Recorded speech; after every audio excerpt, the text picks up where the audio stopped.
ready to go live. We're live. Hello. Hi. Welcome to our live today. Sorry, I'm like a couple minutes late. Not that that matters. I was like trying to figure out how to go live on my existing live video because I kept like opening a new one. Anyways, we're here. Let's do this thing. Hi, everybody.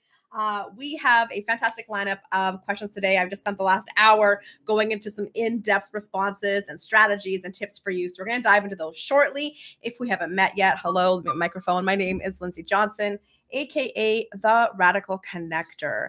And I teach new and scaling entrepreneurs how to put their business on the map so that y'all can make your mark on the world. I am really interested in these conversations with entrepreneurs where we are looking at how we're using our businesses as a tool to really create not just revenue income, a really fantastic lifestyle for us and our family and friends, but how we are using our businesses as a vehicle to really make our mark on the world, to really impact change in the world and use our platforms, use our audiences, use the world around us to share our stories and to elevate beyond just working all the time. So we're going to get into it today.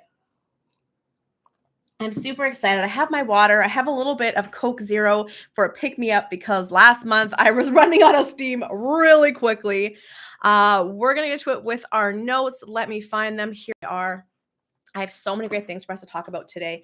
If you are a new business owner, I would love to hear in the comments, in the chat here, tell me how long you've been in business and some of the things that you have discovered you absolutely love, and maybe some of the things that you are challenged with. Tell me in the comments, and I will give you some answers. I'll give you some responses. But the first thing we're going to talk about today is how to get the most out of conferences and networking events. This is the biggest one. This is the longest one of our conversation today. So buckle up, get your notepad, and let's get into it.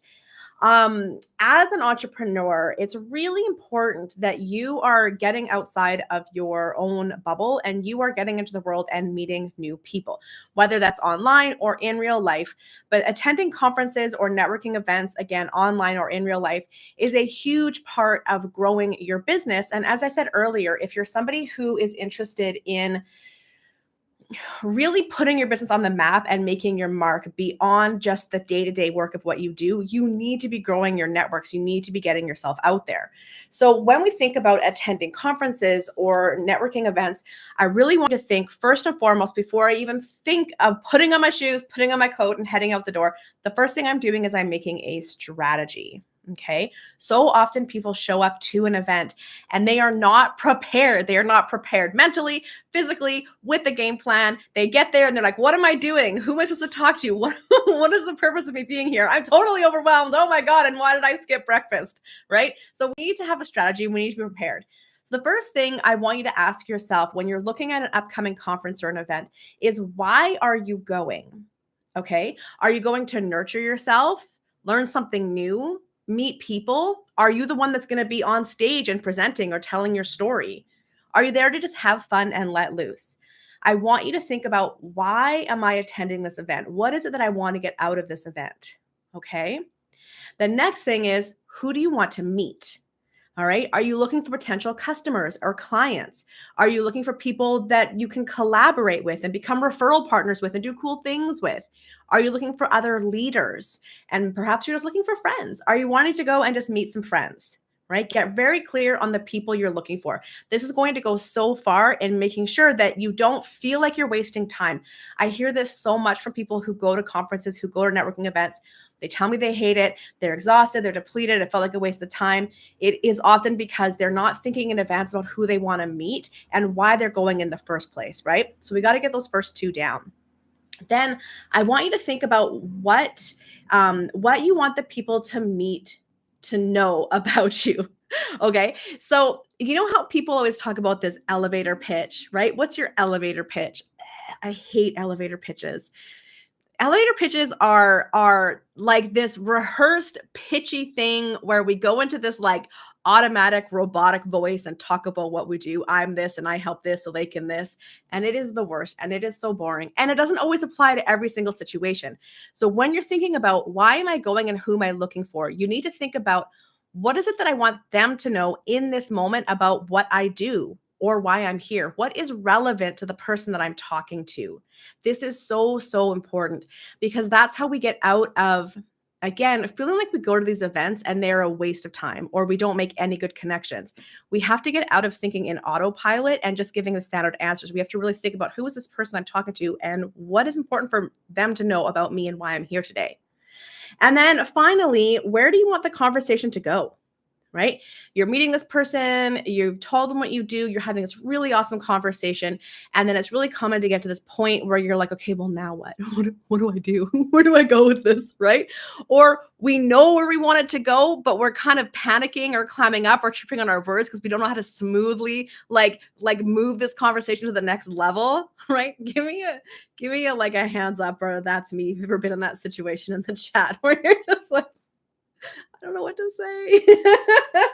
We want to know this ahead of time. Where do you want the conversation to go? Okay, some of the things you might want.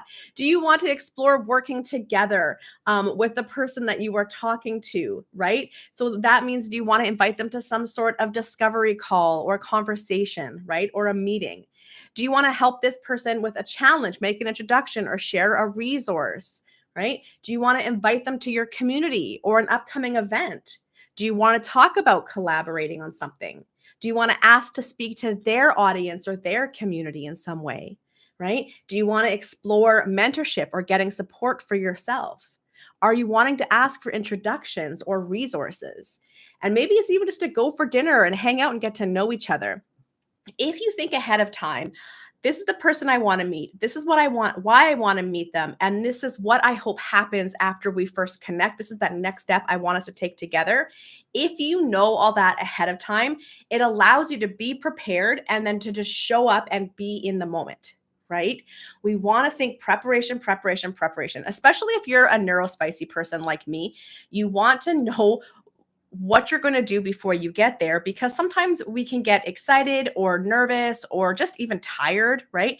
And our brains can kind of go blank. So if we know what we're doing and why we're doing it, that helps us go and be really present, be calm, be grounded, have these great conversations. And we're not in our heads thinking about what's next. We already know what's going to be next. Okay. So I really want to encourage you to, and I have more tips, that's just the strategy part, but I do want to encourage you to make a simple strategy before you go to this networking event or this conference. And again, whether that's online or in real life, know who you're looking for, know why you're going, knowing what you want to have happen after these initial amazing conversations, and have a plan, right? And then once you're there, enjoy yourself. Look for the people that you're looking for. Look for the people that like catch your eye and seem interesting, people you want to talk to.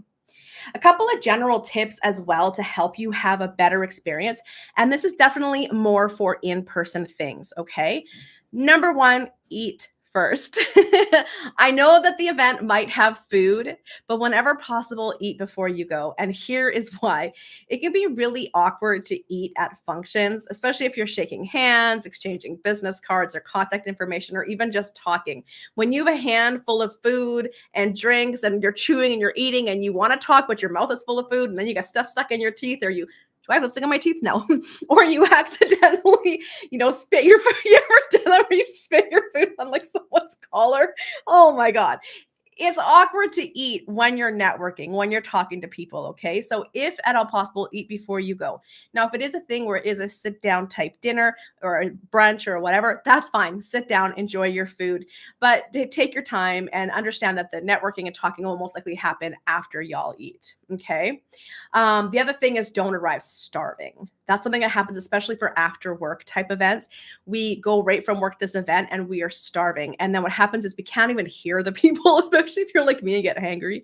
We don't even hear the people that are talking to us. All we're looking at is the food. And like, I need to eat. I'm so hungry. My blood sugars are low. My brain is kind of spacey. So don't arrive super hungry or starving to these events. All right. Make sure that you are well nourished. Your blood sugars are up. You're thinking straight so that you can be at your best.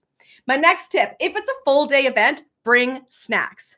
And again, they might have snacks there, but you don't know if they're going to be like those super high sugary cookies and things, in which case don't do that, because you're just going to get a quick burst of sugar and then a massive sugar crash, right? You don't know if they're going to be appropriate for whatever your dietary needs are, right? Bring snacks. Also, stay hydrated. Usually at full day conferences, there's lots of water everywhere, but just in case, maybe bring some water with you, right? Make sure you're staying hydrated.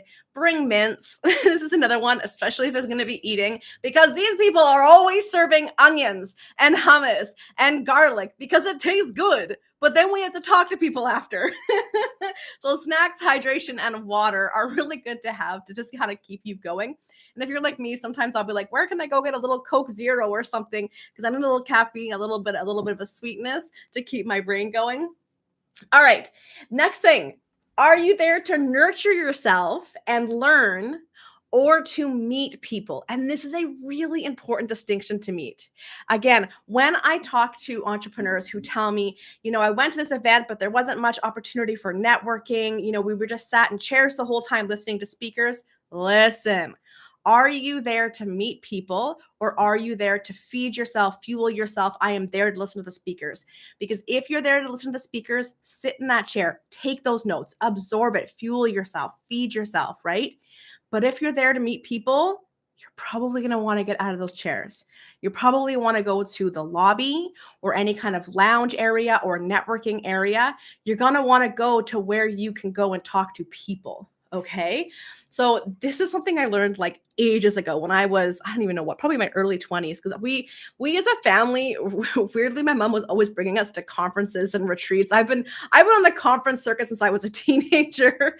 And I learned after the first few, I'm like, I used to think it was so rude. Why is everyone in the lobby talking? Why aren't people in here listening to this amazing speaker?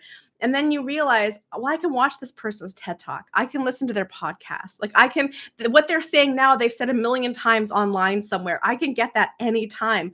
I'm here to meet people. I'm going to go into the lobby, into the lounge. Sometimes there's certain areas that have actual networking stations, right, where you can be connected with certain people. Go and use those. If you're there to meet people, go and meet people. You can watch the TED Talk later, okay? Listen, I know that's controversial. All right, don't shoot me. But seriously, if you're there to meet people, go meet people. All right. Take mental breaks. Go outside and get fresh air. That is a big one. And then also finding quiet corners to decompress.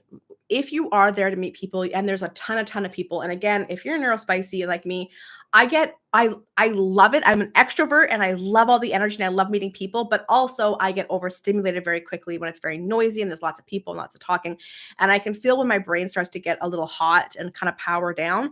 So I make sure to go and like get some fresh air, right? Have my little Coke Zero, go have a corner somewhere where I can just be alone, maybe play on my phone a little bit and just decompress. Take breaks. Remember, for multi-day, like all full day or multi-day conferences, it is a marathon, right? It is a marathon. So we have to make sure we're staying hydrated. We're getting lots of rest, right? We're making sure to eat foods that are going to keep our blood sugars more or less balanced and our energy up. And we are taking breaks. All right. Don't let the FOMO get you down. And then what else do I got? Oh my God, I have so many notes. Okay, a few more notes. Here we go. Bring business cards, physical or digital, or have a convenient way to exchange contact information. Listen, I know that business cards are like so 2005, but I love business cards. To me, it is a great way to make a powerful first impression when you're talking to somebody, when you have a really kick-ass branded business card that really represents you and your brand. It is an easy way to have a real wow factor moment and to be more memorable and stand out to the person that you are talking to. And this is especially true if you are wanting to connect with other leaders and places where you want to be getting into their audiences or speaking on their stages or getting into their community, right? You want to really be presenting your best like branded foot forward. Right. And also I like business cards because it's a lot less disruptive than pulling out a phone and finding people. Now you can use the QR code or digital business card. Again, okay. The problem with that is that somebody follows you when they go to your LinkedIn. Okay. And then that's it. And they never talk to you again, right? Like you're moving on to your day. You're all meeting at least 30 more people in this event, right? Whereas when they have a business card, there's those people that come at the end of the day, right? And they have the business cards of all the people they've met and they sit down and they email them, right? Having a business card is, I think strategically, it just makes more sense. It gives you more of a lasting presence and like, what am I trying to say? Impression in people than just a QR code. And then that's it. You're gone. You're gone forever. Okay. But if you are going to use a QR code, don't worry. I'm going to tell you what to do with that in a minute when we talk about following up. All right. Oh, this is a big one with business cards. Get out your card or contact info as soon as you feel a connection with this person, as soon as you know that you want to stay connected with this person and follow up. Because the worst thing ever is when you're having a really great conversation and then it gets interrupted and you lose this person in the crowd, right? That happened to me the other day. I was at a really awesome event having an amazing conversation and somebody came up and talked to me and I turned and then all of a sudden that person was gone forever. I didn't even remember their name. So as soon as you're feeling a vibe, like do that card exchange, get that contact information, right? Follow them wherever you're going to follow them. A little tip there. If people don't have a business card, but they do give me like their social to follow, I'll follow, but then I'll take a screenshot. So I know at the end of the day, I got to go to all my screenshots to go hear all the people that I need to connect with, right? Because there's a lot flying at you at these things. All right. Next one, wear what makes you feel confident and also comfortable. Okay. Like, first of all, wear comfy shoes. People that wear, I mean, I don't wear high heels. I wear sneakers all the time. Like people that wear high heel shoes and I can see them wincing in pain by the end of the day. Why? Why? If this is something where you need to have a little bit of endurance and longevity for a longer event, you are not going to be at your best if you are in pain. All right. Wear shoes that are comfortable. Go get yourself some fancy sneakers or at least flats. All right. And same with your outfit. I want you to feel confident, but I do also want you to feel comfortable. Nothing that you're going to pull at or shift is going to be scratchy on you. Because again, and I'm speaking really specifically here to the neurospicy people. You know what it's like when you're so irritated by what you're wearing and it's all you could think about. Please be confident and be comfortable, because here is the thing I will tell you right now. No matter what you're wearing, the only thing that people will remember is how like your energy, how you're showing up in the conversations, your energy when you bring it to the table. And so if you're distracted or uncomfortable or in pain, you're not going to be able to bring your best self forward. Okay. Okay. And then my last one for my general tips is to be yourself. And listen, I know that there's a lot of people that say that, and like a lot of people that probably don't believe that. There's this real thing we get where, like, if you're somebody who is more like I'm going to share in a second my 5 networking personalities ebook. But I have one in there called a crowd surfer. So it's somebody who like doesn't go into the middle of the room to talk to everybody. They're kind of like on the outside edges, like the wallflowers, right? They're kind of surfing the crowd just on top, on the outside. And people can think, well, I have to go in. I have to go in there and network with everybody, right? That's what you're supposed to do. Well, no, not if that's not who you are. Not if that's not your vibe, right? You can go on the crowd, surf the crowd and find other crowd surfers, right? So when I say be yourself, that's a funny thing because people hear that and they think, be like the person that I think is doing better than me. Don't. Be yourself. Think about, who am I? What makes me feel good? What makes me feel my most confident, my most grounded? How am I showing up in that energy today? And then be that. Okay. I'm going to share this with you. Hang on one second. I'm going to put it in the chat. Hopefully that works. This is it's just a PDF. So it's a PDF to my top five networking personalities and how to rock them ebook. And I made this in like 2017, but it's adorable and it's cute and it still holds true. So check that out. And I give you some tips on basically how to really connect to what vibe you're in and how to red flags to watch out for, and then how to like crush it. That sounds aggressive. How to be awesome. So if you read through them, I am definitely the tree. The tree is the one that like comes in like roots, right? And then I grow like branches of people around me, right? So I just go and I lean on a table and I look around, smile, and people just come to me. I've got a very open energy. And as we get talking, more people are coming, more people are coming. One of the red flags of the tree though is that as it grows and everyone now has met me, they're now talking to each other, and it's easy for the tree to all of a sudden not be as engaged in the conversation, right? And so that's when you or myself would want to uproot, be like, thank you very much. You've got everyone's business cards. You've all connected. Thank you very much. And then you would go plant somewhere else and then grow more people around you. So that's my strategy. That's how, it's not even a strategy. That's just how I am, right? But I'd love to hear yours. If you get this, I'd love for you to tell me what one you think you are. And if we're not live anymore, you can just DM me on Instagram or come back and comment here because I would love to know what your personality is. All right, the last thing we're going to talk about is following up. And then this one's done. It's a long one, I told you. This is the longest one. The rest are short. Okay, following up.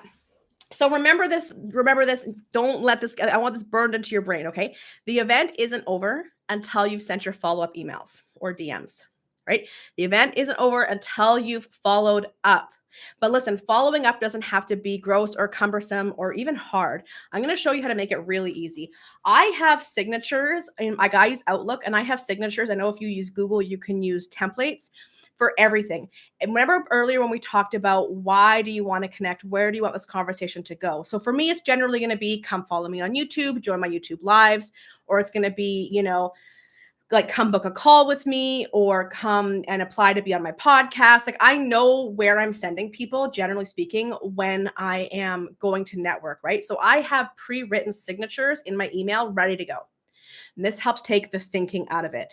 And so at the end of the day, I get my business cards, I sit down and sometimes I'll even make a note. Like if I'm at an event and I'm like, okay, I need to send them this resource, right? Or I need to invite them to come on my podcast. I'll make a note on their card. Then I sit down and I get my email open and I grab that signature and there it is. It's mostly written for me. And then I'll add in a bit of a personal sentence there about like, who I am and what we connected on, right? Send the signature and off it goes. It makes following up so easy. And if you can do it the same day or the next morning, because you're gonna have the best intentions to get to it, and it'll be 2 weeks later until you finally do, right? Because the world's coming at us fast, and we always have things to do, and so we need to do it as soon as we can. All right. So do that signature, do a couple of sentences to just kind of personalize it. Obviously, I don't want you to sound like a robot, right? And the biggest thing, I want you to remember to keep it brief. All right. These follow-up emails are not the place where you're going to tell your entire life story. Okay. This is just how do I move the conversation to the next step, right? What do I want to have happen out of this? How do I move that forward in this conversation? What is that call to action in this email? Okay. And then add them on LinkedIn, TikTok, Instagram when you're done, right? Your follow-ups should not take you too long. It's important. And I know at the end of an event, you're kind of tired and your brain is spent. I want you to throw on some music, light some candles, grab a glass of wine if you drink or a hot cocoa if you're me, and sit down and make it a very enjoyable experience and get those follow-ups done. The event is not done until you followed up. Okay. That is it for how to make the most out of conferences and networking events. That was a big one. The rest of these are going to be short and quick, but I am curious what you took from this. Is there anything where you're like, oh, I never would have thought of that? Or yeah, I've been doing that right. Go me, gold star. I'd love to hear your thoughts on this. All right, next one, how to never run out of content ideas. How to never run out of content ideas. All right, this is an easy one. It's so easy. So, I think it's really relatable. We have so much going on up here. We have so much to say and so much to do. And then when we go to create content, we can feel at a loss. I'm really, really guilty of that as well, or bad for that when it comes to social media. I'm so not active on social media. I need to be. I'm a little bit active. I see other people's like carousels and posts and things. And I'm like, dang it, Lindsay, you got to write those.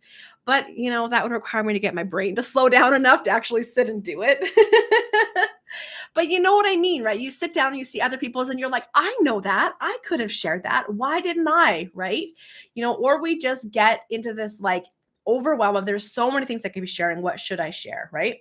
We've all heard of repurposing. And if you haven't, repurposing is simply when you just take a blog, a podcast, a YouTube, even a short form, like a short or a reel or a TikTok, and we just repurpose that. We take the main points and we put it into a carousel. We put it into a story, right? It's the content is there and we just make it smaller, right? But the best source of content is your customer and your client, right? It is when you are in a client session or a meeting with them and they're asking questions. Write those questions down. You can turn that into content, right? When you catch yourself saying something brilliant and the person's nodding and going, yeah, write that down. You can turn that into content, right? What are they asking? What ahas are they having? What challenges are they facing? What do they want most? What brilliance did you share with your customers or clients, right?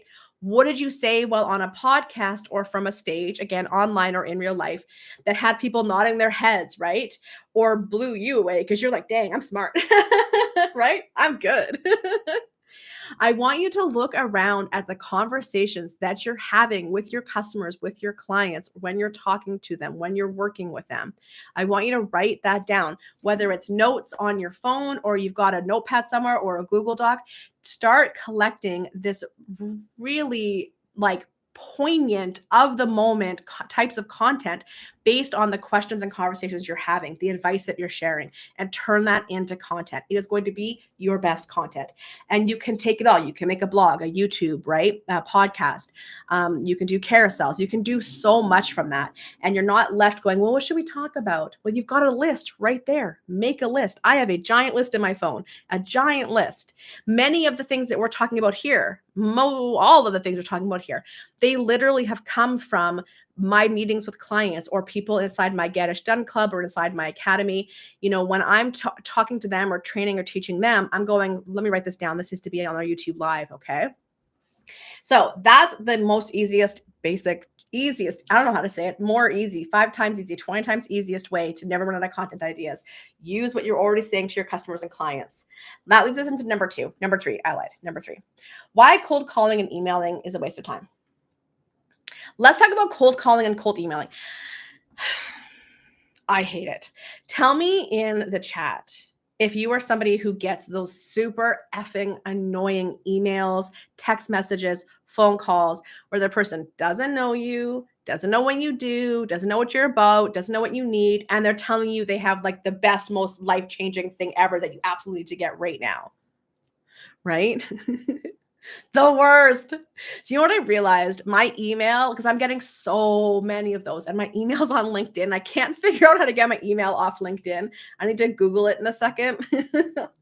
Add that to my list of to-dos. If you know how to get emails off LinkedIn, please tell me in the chat. I'm going to go look it up. But I'm getting so many of the emails. They're the worst. They're selling me things like HR support or sending me job opportunities or like just different things that I would never use because it's not the way my business is run. Ugh, it's the worst. Okay, I'm going to stop complaining. I'm going to tell you why cold emailing and cold calling doesn't work, okay? So I know that there's a lot of programs out there that do teach this. They are teaching you. It's a numbers game, right? And you want to just get as many out there as you can because eventually someone's bound to say yes, right? No, I used to do cold calling and cold emailing like way back in the early 2000s, back when I was new. And, there was this whole thing where you could buy qualified leads. They had filled out a form or somehow been pre-qualified to be the right fit for me. And I was young and I'm like, oh, this sounds really perfect. I can just call these people and they've already basically said they want it. So why not? Let's do it. But here's the thing. I rarely actually talk to somebody. Well, first of all, getting someone on the phone or to answer an email, good luck. And then when you did, the amount of convincing required just to get them to stay on the phone, just to get them to stay engaged and listen to what I wanted them to learn and hear about and hopefully buy. Oh my gosh. Like the quickest way to die inside is to become a zombie is to do cold calling and cold emailing. It is gross. It is a absolute waste of your time and energy. It makes you look like an amateur. And honestly, it doesn't feel good. So instead of cold calling, because the reason cold calling doesn't work, let me back it up, is because you are interrupting people and asking them to give a crap about what you're talking about. You're interrupting them. You're interrupting their day. You're interrupting their dinner. You're interrupting their workday, whatever. You're interrupting them and saying, hey, buy from me. Right? It doesn't work. Hey, book a call with me, book a meeting with me. You don't know this person. You don't know what they want. You don't know what stage of buying they're at, right? It's so ineffective. People will not buy what they don't care about. They will not buy what they don't need and what they don't want, right? And how would you possibly know what they want and what they care about and what they need without talking to them first? So we have to think about leads, and I actually really hate that term because it's very dehumanizing. I want us to start really thinking about People are not leads, right? Your job is to look for customers and clients who are looking for you, who want what you've got, who want to buy what you've got, right? It is not about looking at somebody as a lead and thinking of it as a numbers game. And I just have to get as many no's as I can until I get a yes. Gross. I want you to think about people as either cold, warm, or hot. Cold meaning they are a stranger to you. All right. They don't know you exist. They've never met you before. Warm meaning they know who you are. They know you exist. They might know a little bit about what you're up to. Hot meaning they know you, they know what you do, and they want it, right? They know what you're selling and they want it. And your goal is to go from cold to warm to hot, or as I call it, stranger to happy paying customer. That is the goal. And so it is definitely okay to reach out to people that you don't know, but it's not to sell them something. It is to introduce yourself, right? To explore. This is why we talk about networking, building relationships, connections, right? If you're going to go on LinkedIn because you maybe you do like DEI training and you want to get some corporate clients who are going to have you come in to do some training for them. Well, instead of cold emailing a whole bunch of random HR people, hey, I have this thing. Let me go into a 20-minute presentation and will you please buy it? They're never even going to open it. They're never even going to read it, right? But what you can do is you can think again strategically about who are the companies that I want to be going in and doing some speaking for? Who are the companies who are investing in DEI training, right? Where, first of all, I would look at, do I know anybody who knows people at these companies that can make an introduction? Already now we're going from cold to warm, right? And if not, can I reach out? And if I'm going to reach out, it's not going to be to sell them. It's going to be to introduce yourself, right? And then gauge interest. And how we gauge interest, I'm going to quickly grab a link for you. How we gauge interest is by asking questions, right? If you've been around me, you know that I talk a lot about, hang on, I got the link here already. You know, I talk a lot about consent-based selling. And how we do consent-based selling is, hang on, let me just go. What is happening here? I don't know what is happening. Okay, there we go.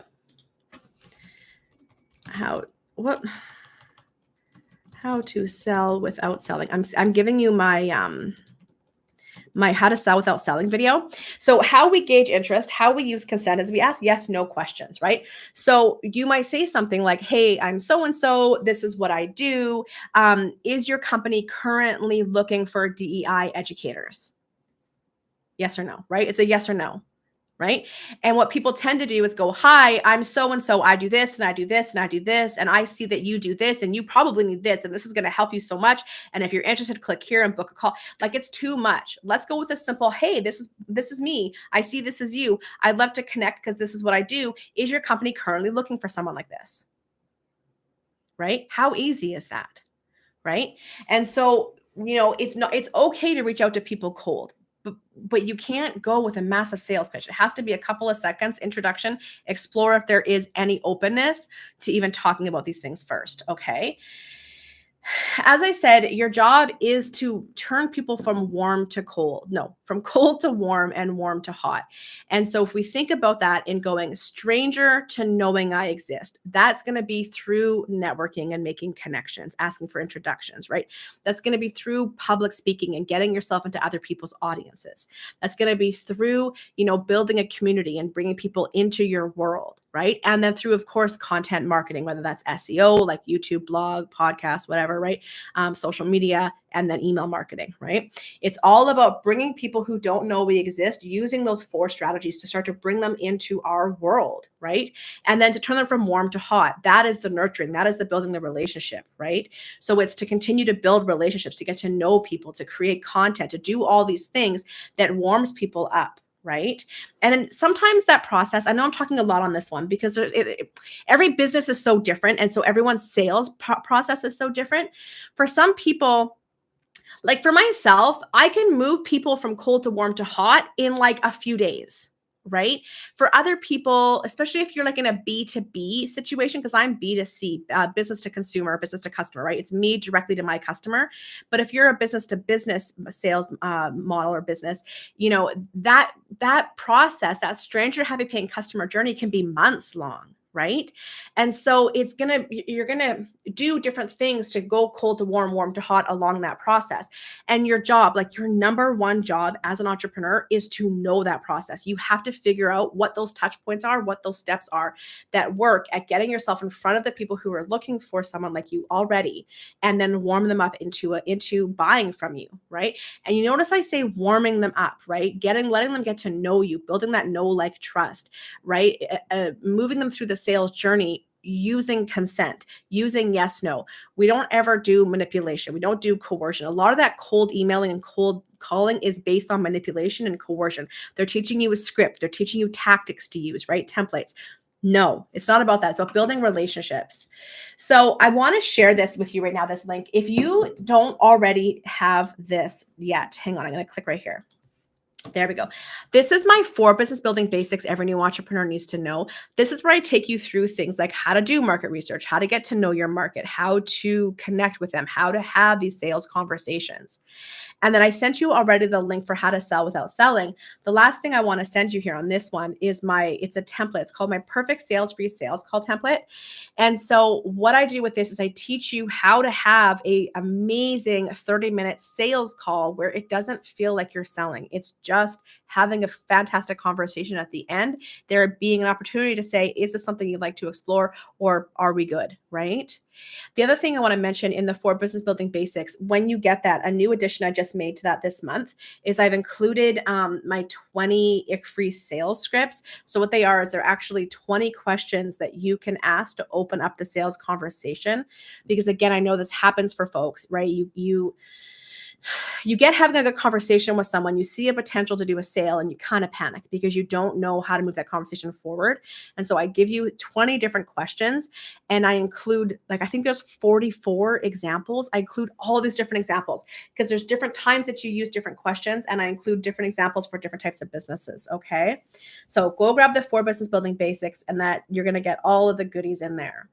Okay.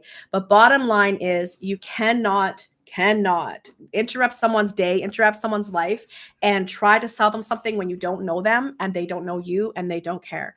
Your goal is to go, who am I looking for and who's looking for me? And then go and start a conversation, right? Go and see what happens. Go start exploring, and then use those consent-based questions to see if it's something that they're even interested in. Okay. All right. We're going to take a quick mental break from me right now while I grab a sip of my Coke Zero. Friends, I'm not a big pop drinker. Like, even this is like this much in here. Like, I'm not a big pop drinker. I never have been, but I just discovered Coke Zero and I really like it. I really like it. It's really good. So I just we'll get those little baby cans sometimes, or I'll split a can with somebody kicking around because I can never drink a full one, but they're so good. And it's probably just that little bit, because I don't really drink coffee, eh? So it's that little bit of caffeine, I guess. A little bit of caffeine, a little bit of sugar. Or sweetener, fake sugar. But my brain is just oh, thank you very much. Okay, let's talk about, we're going to talk about launch models in just a second. We're going to talk about launch models and why they don't work for beginners. And it's so funny because I actually just had this conversation with one of my clients this morning. Literally, we were just having an Instagram voice note exchange on this. So I thought it was kind of timely. But I'm so curious for anybody that's here. Do you do launch models? Do you know what a launch model is? Is that how you've been taught to build your business? And here's the thing. I'm not saying they're not a good strategy. I'm just saying they're really hard for beginners, right? They essentially, okay, let me tell you what a launch model is. I guess I'll give you a little bit of history here, a little bit of background. So a launch model is essentially when you have a program, product, or service to sell, but it is in a closed time frame. It's not something that's always available. It's not evergreen. It's not available all the time, right? It's only available during certain times. You have a cart open and a cart closed, and that's it. It's not available. And so usually what the traditional launch model has been is you have some sort of free event, a webinar, some kind of event, right? And then your goal is to get people to register for this free event. And then you do this thing as a webinar or whatever. And then from that, at the end, you will then sell people into this thing that you're selling, right? And then you will follow it up with some sales emails. And you will do this in a very specific set space of time. And then when it's done, it's done. And so again, they work. There's nothing wrong with them. They work. They are effective. But when you're a beginner and you don't have a giant email list, a giant engaged email list, a social media following, you're not putting money into ads, you don't have referral partners and affiliate partners, when you're doing it all by yourself and you have a small email list and small social media group, it's very hard because we talked about like the numbers game back with cold calling, but launch models are a numbers game. You're building a giant ass funnel and you're getting as many people in as you can, and then through each stage of this funnel people are saying yes or no, yes or no, yes or no, and most people are saying no, whether it's not right for them, whether it's not the right time, whether they want to wait for the next round, whatever. Most people are saying no, right? So we're funneling down to get to those yeses. I don't know the current percentages. I know that it's usually between like 1 to 5% of people say yes, typically, which is low, right? And this is why they don't do well for beginners. But that number can be higher. The more that you've done of these, the more analytics you've tracked, the more data and the better you can make your launch funnels, right? All that to be said, let's talk about who they work for and why they're not the best idea for a newbie when it's the only source of revenue that you have, okay? So, as I said, it's not a bad business model and it makes many entrepreneurs millions of dollars. It is not a bad business model, right? But the challenge is, like I said, is when new entrepreneurs put all their sales eggs into one launch basket and they get that 1 to 5%, which they were grossly overestimating, most likely because what you've been told by other people that teach launch models, right? And so then you're like, oh my God, I just put in like 3 months of work around the clock and I made like $6,000. What am I going to do? Right? You're like, that's not enough, right? Or maybe I only made $500. I don't know, right? And so we got to be careful that we're not cutting off other revenue streams and going all in on this when we don't have a tried and true launch model developed yet, okay? And sales funnel developed yet. So some of the reasons the big guys are so successful, just to give you some context. First of all, they've had years of perfecting their list building funnels, their sales funnels, their email sequences, their free events that they sell from, the way that they pitch, and their offering, right? They have perfected that over years. They've got the data, they've got the analytics, they've been tweaking and testing for years. All right.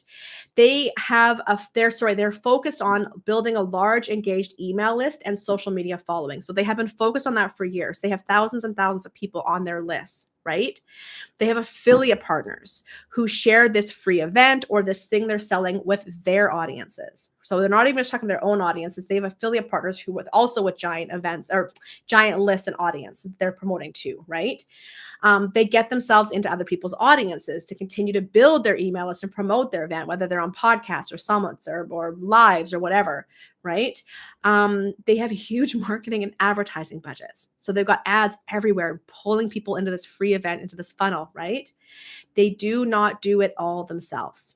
And this is where a lot of new entrepreneurs make that. It's not that you make a mistake, it's that you don't realize it yet. You're still trying to do it all yourself. Whereas the bigger guys have like they're everywhere through ads, through affiliates, through public speaking. They're everywhere, right? They have everybody working for them to build this out. Whereas a lot of times it's just you after work on evenings and weekends trying to get this done, right? And so that right there is an immediate imbalance. And I know that a lot of these programs, they teach you how to make a course, right? And launch it, how to make a membership and launch it, how to start an online business and launch it. And they'll even say to you, you don't need a big email list and you can just do it and launch it. And I will say that I do know people who did trip into something super niche and were able to go quickly on their very first launch. But that is like 0.2% of people, like of new entrepreneurs. For most people, that is just not the case. And I do think that those companies do a huge disservice to the people that they're selling this dream to. You can launch even if you don't have a list. You can launch even if you don't have an audience. You can launch even if you don't have a product. Man, that's so dangerous. Oh, we're going to talk about that in a second, and then in our last point for today. I want to say that to say it's not to throw shade at these other online business, gurus. It's to say if you've tried this and it's not worked, I want you to understand why. I want you to understand why, and that it's not you, and it's not that nobody wants what you've got. It's that you don't have a large audience that you're marketing to, and you're probably trying to do it all yourself. Okay. So here's what I want you to think about, because I do think launch models are great. And if you want to do it, it makes sense for your business, then I want you to do it. I want you to do it. Okay. But I want you to remember that it takes years to figure that out. Years of running it and testing it and trying again and running it and testing it and trying again. Okay. The biggest thing that you need to focus on is building your email list and nurturing your email list with consistent emails to build relationship, right? Not consistent sales emails, just consistent emails to build that relationship, right? And you need to remember that it's not about doing it all yourself, okay? You have to get into other people's audiences, and you have to build up your affiliate partners with people who have audiences, okay? And then you have to test everything, okay? Your list building funnel, your lead magnet, your opt-in pages, your thank you pages, your welcome email sequence. Then you've got to test the free event funnel, the content of the event, the sales pitch, the sales emails, the registration funnel, including the opt-in pages, the nurture emails. Then you have to test your sales emails after the event. You have to track your analytics. How many converted from your freebie opt-in page? How many converted on the event page? How many converted on the paid offering page? How many opens and click rates? What were your open and click rates for your emails? Who showed up to the live event? Who watched the replays? Who were your top performing affiliates? Which audiences converted the most to your email list? Which social media posted the best? Did you do ads? How did they perform? La-di-da, rah, rah, rah. Okay. There is so much that goes into it. It's not just let me make a sales page for this really cool program I just created and launched it. That is not how it goes. There is so much work and so many elements that go into a launch model style business that require constant testing and analyzing the data and then tweaking for the next time. And this is why I say it takes years, right? Because you can only run one at a time, maybe a few a year, right? And you have to keep tweaking and testing and tweaking and testing. Right? So all the time that and again, I'm saying, do it. Absolutely. If this is what you want, do it. But just remember that it's going to take a lot of testing and tweaking. And in the entire time, I want you to be thinking about, how am I building up my email list? How am I constantly getting new people into my email list, right? Where am I building affiliate partnerships? Where am I getting into other people's audiences? And remember, we talked about this, and we talked about how we build our social media, how we build our email, how we don't do things on our own, right? We have to get ourselves out there using public speaking, using networking, right? Using community building, using content marketing. So I want to share a link with you. And this is, I don't know if you all have heard of Liz Wilcox. I think she is just the coolest. She has a list building course that I would love for you to check out. Now I am sharing, I'm an affiliate for Liz. I use her stuff, I buy her stuff, and I'm also an affiliate for her. And her stuff is fantastic. And she really has a simplified and fun way of looking at the way we build our email lists and sell to our email lists. And so I just shared the link in there. That is for her list building course. I definitely recommend it.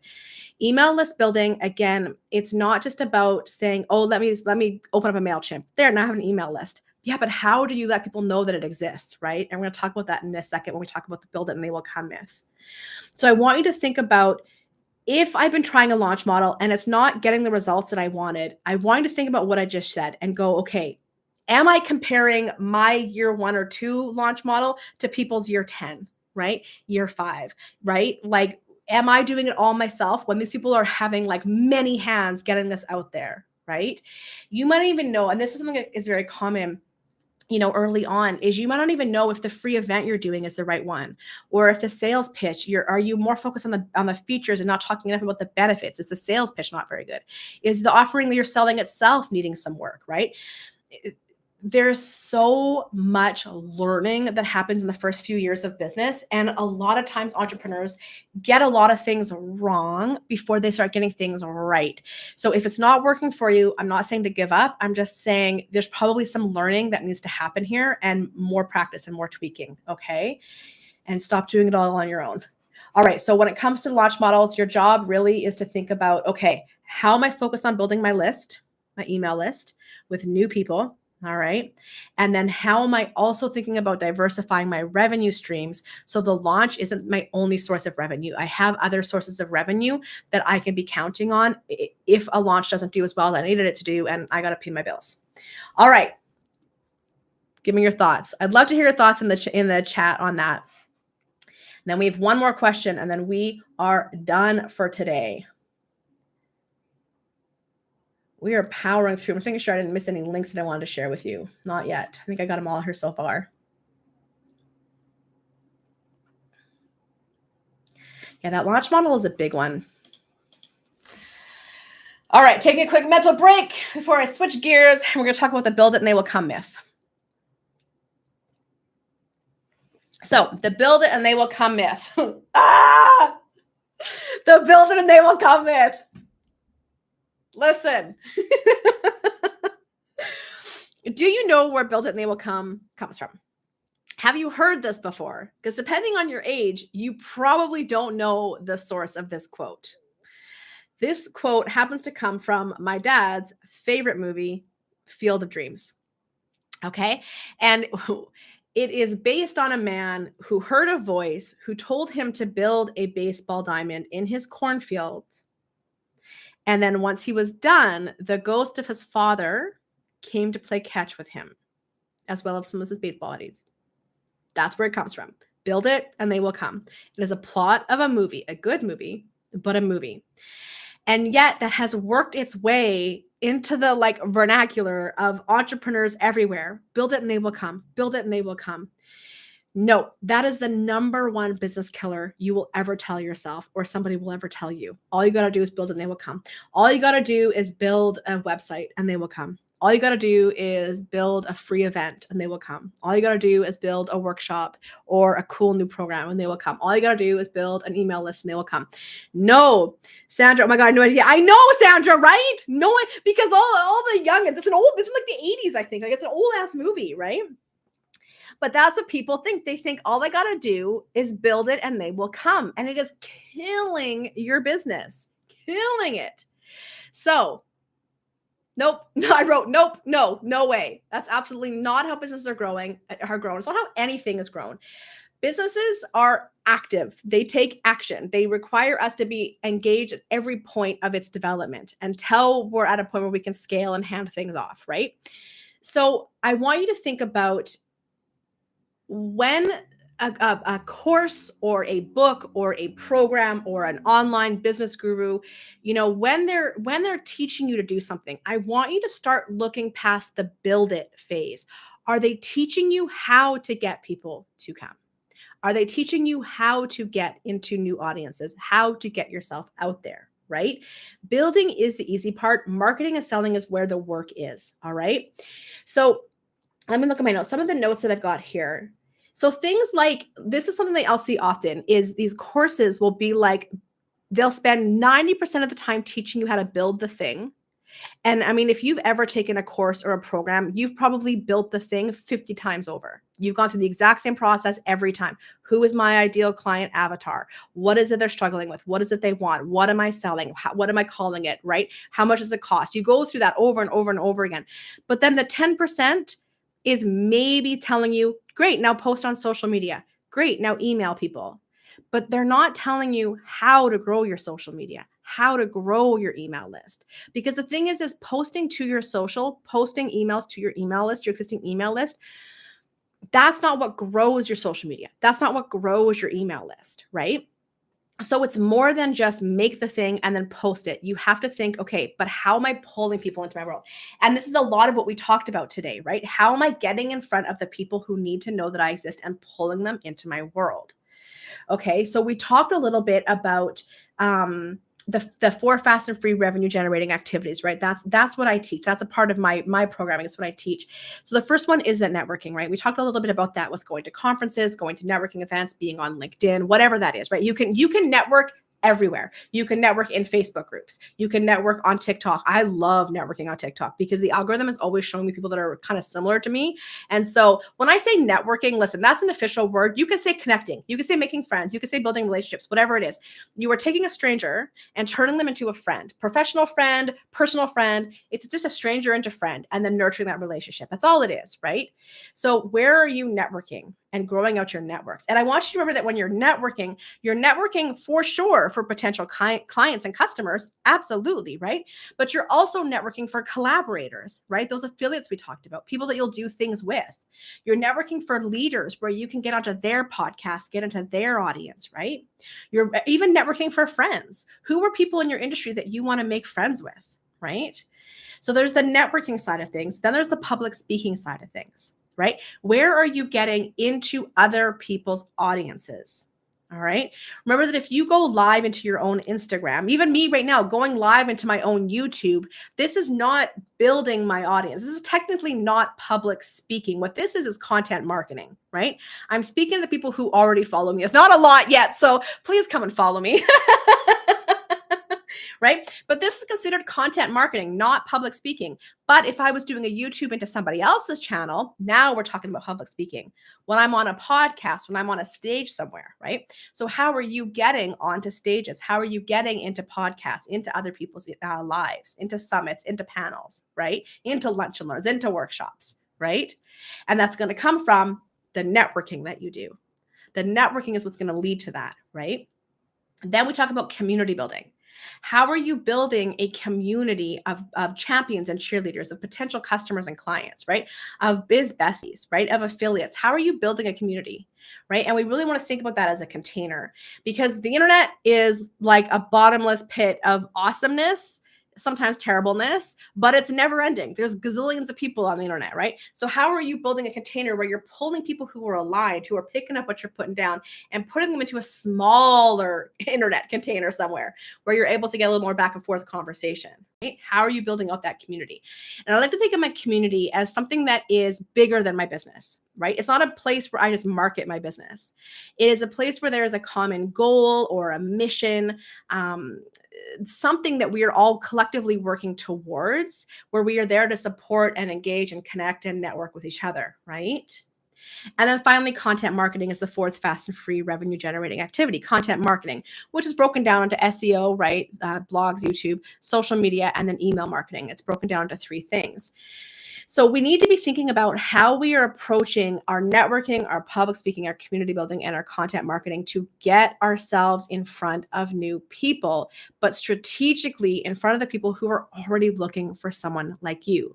And then making it clear and easy for them to come into your world. And then when the time makes sense, for them to make a purchase. All right. So Build It and They Will Come. Great movie, terrible business strategy. All right, friends, that is all that I have for us for today. We're going to be going live again on April 19th at 12 p.m. Pacific. If you are a new entrepreneur who is looking for more sales, or you're a scaling entrepreneur who does want to go bigger, if you go to my homepage on the front page, I have two freebies there. The one which I already shared here today, my 4 business building basics, that's for the entrepreneur who wants more sales. And then I have a new one that I just made called Get Out of the Weeds. And that's for the scaling entrepreneur who's starting to get swallowed whole by their business and doesn't really have a light at the end of the tunnel and needs to get out of the weeds in their business so they can think bigger and go bigger. Okay. So you can go check those out. I have my next Irresistible Entrepreneurs Academy is starting on April 4th. So if you are looking to create your 12-month marketing and sales playbook, come and join my academy. It's 8 weeks. It's very focused on understanding how to customize these like 4 fast and free revenue generating activities, plus my consent-based sales system, how to put those together for your own customized business, customized strategy. This is applicable to any business. I don't teach me to like do what I did to get what I got. I teach how to think strategically about your business model and what you're selling and how you sell it, and then create your own marketing and sales strategy. So come on into that if you'd like to join us. Otherwise, friends, holy smokes, what a day. And we finished half an hour early. I must have talked really fast. Thank you so much for joining me. I would love, if you're watching the replay, if you're live with me now, I would love for you to throw some ideas into the chat of what you want me to cover. What do you want me to talk about? What is something that's burning your butter, that frustrates you, where you're feeling lost, or maybe something new you want to try and you're not sure how to get started? Throw it in the chat for me. And I will add it to the list for next week or next month. Next month, 2 of the things I know we're already going to talk about. I want to talk about what not to do when you're in a networking situation and it's a give and ask or a want and need type situation. Because a lot of times people, their ask is build my business for me. And you might not think you're doing it, but you're probably doing it. So I'm going to talk about what that looks like. When you say this, what you're really saying is build my business for me, and what you should be asking for instead. So we're going to talk about that next week or next month, sorry. And then the other thing I want to talk about is, social media strategy. I see a lot of people who are like, I need a social media manager. I need someone with a social media strategy. And I want you all to understand that social media is not a business strategy in and of itself. It is one piece of your overall marketing and sales strategy, and how to understand where social media fits in for you. And again, why you can't do social media alone. It's just one piece of a bigger puzzle. And so if you're working your butt off on social media and things aren't growing, it's probably because you've got this little lone blueberry that needs to be part of a bigger blueberry pancake. And this blueberry is just chilling on its own. We got to get into the sort of into the full blueberry pancake. I don't know why that analogy just came up. Listen, we're going with it. Friends, thank you so much for joining. If you've got more things you want me to talk about, put it in the chat. Otherwise, I'm out. Happy Friday. Have an amazing weekend, and we will see you all real soon. Bye, everyone.